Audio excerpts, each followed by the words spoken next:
नमो भगवते वासुदेवाय नमः। जय श्री कृष्णा। राधे राधे। आप सभी भक्तगणों को मेरा प्यार भरा नमस्कार।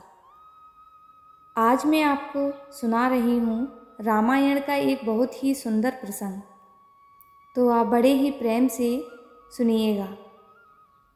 मैदान से हारा हुआ इंसान तो फिर से जीत सकता है, लेकिन मन से हारा हुआ इंसान कभी नहीं जीत सकता। इसीलिए मन से कभी हार मत मानना। जीवन में इस बात पर विशेष ध्यान रखें कि चिंतन और संग सदैव श्रेष्ठ का ही किया जाए। दुनिया में ऐसे व्यक्ति बहुत हैं जो विकृत चिंतन और संग करके अपनी बुद्धि व अपना समय दोनों ही नष्ट करने में लगे रहते हैं। श्रेष्ठ चिंतन और संग से मस्तिष्क में सकारात्मक ऊर्जा का संचार होता है। दुनिया में ऐसे भी बहुत सारे लोग हैं जिनका पूर्व जीवन दुष्प्रवृत्तियों से भरा रहा, लेकिन कालांतर में श्रेष्ठ संगति और सात्विक वातावरण से उन्होंने स्वयं का उत्थान किया और समाज के लिए प्रेरणा स्रोत बन सके।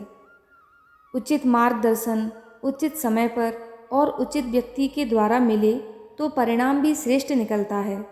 सत्प्रवृत्तियाँ सकारात्मक परिवेश में ही जन्म लेती हैं। यदि परिस्थितियाँ आप पर हावी हो रही हैं तो असहाय मत बनो। सद साहित्य, सत्संग और श्रेष्ठ चिंतन को अपना साथी बनाओ। निरंतर सुपथ की ओर अग्रसर बने रहने का दृढ़ संकल्प लो। जीवन में प्रत्येक शिखर की यात्रा का प्रारंभ शून्य से ही होता है। एक दिन संध्या के समय सरयू के तट पर तीनों भाइयों संग टहलते श्री राम से महात्मा भरत ने कहा, एक बात पूछूं भैया। माता कैकेयी ने आपको वनवास दिलाने के लिए मंथरा के साथ मिलकर जो षड्यंत्र किया था, क्या वह राजद्रोह नहीं था? उनके षड्यंत्र के कारण एक ओर राज्य के भावी महाराज और महारानी को 14 वर्ष का वनवास झेलना पड़ा, तो दूसरी ओर पिता महाराज की दुखद मृत्यु हुई। ऐसे षड्यंत्र के लिए सामान्य नियमों के अनुसार तो मृत्युदंड दिया जाता है, फिर आपने माता कैकेयी को दंड क्यों नहीं दिया? राम मुस्कुराए, बोले, जानते हो भरत, किसी कुल में एक चरित्रवान और धर्मपरायण पुत्र जन्म ले तो उसका जीवन उसके असंख्य पीढ़ी के पितरों के अपराधों का प्रायश्चित कर देता है। जिस माँ ने तुम जैसे महात्मा को जन्म दिया हो, उसे दंड कैसे दिया जा सकता है भरत? भरत संतुष्ट नहीं हुए, कहा, यह तो मोह है भैया, और राजा का दंडाभिदान मोह से मुक्त होता है। एक राजा की तरह उत्तर दीजिए कि आपने माता को दंड क्यों नहीं दिया। समझिए कि आपसे यह प्रश्न आपका अनुज नहीं, अयोध्या का एक सामान्य नागरिक कर रहा है। राम गंभीर हो गए। कुछ क्षण के मौन के बाद कहा, अपने सगे संबंधियों से किसी अपराध पर कोई दंड न देना ही इस सृष्टि का कठोरतम दंड है भरत।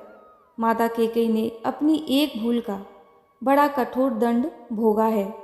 वनवास के 14 वर्षों में हम चारों भाइयों आप अपने अपने स्थान से परिस्थितियों से लड़ते रहे, पर माता कैकेयी हर क्षण मरती रही हैं। अपनी एक भूल के कारण उन्होंने अपना पति खोया, अपने 4 बेटे खोए, अपना समस्त सुख खोया, फिर भी वे उस अपराध बोध से कभी मुक्त न हो सकें। वनवास समाप्त हो गया तो परिवार के शेष सदस्य प्रसन्न और सुखी हो गए, पर वे कभी प्रसन्न न हो सकें। कोई राजा किसी स्त्री को इससे कठोर दंड क्या दे सकता है? मैं तो सदैव यह सोचकर दुखी हो जाता हूँ कि मेरे कारण अनायास ही मेरी माँ को इतना कठोर दंड भोगना पड़ा। राम के नेत्रों में जल उतर आया था और भरत आदि भाई मौन हो गए थे। राम ने फिर कहा, और उनकी भूल को अपराध समझना ही क्यों भरत? यदि मेरा वनवास न हुआ होता तो संसार भरत और लक्ष्मण जैसे भाइयों के अतुल्य भ्रातृ प्रेम को कैसे देख पाता। मैंने तो केवल अपने माता पिता की आज्ञा का पालन मात्र किया था। कोई दंड न देना ही इस सृष्टि का कठोरतम दंड है। भरत, तुम दोनों ने तो मेरे स्नेह में 14 वर्ष का वनवास भोगा। वनवास न होता तो यह संसार सीखता कैसे कि भाइयों का संबंध होता कैसा है। भरत के प्रसन्न मौन हो गए थे। वे अनायास ही बड़े भाई से लिपट गए। राम कोई नारा नहीं है, राम एक आचरण है, एक चरित्र है, एक जीवन जीने की शैली है। जय श्री राम।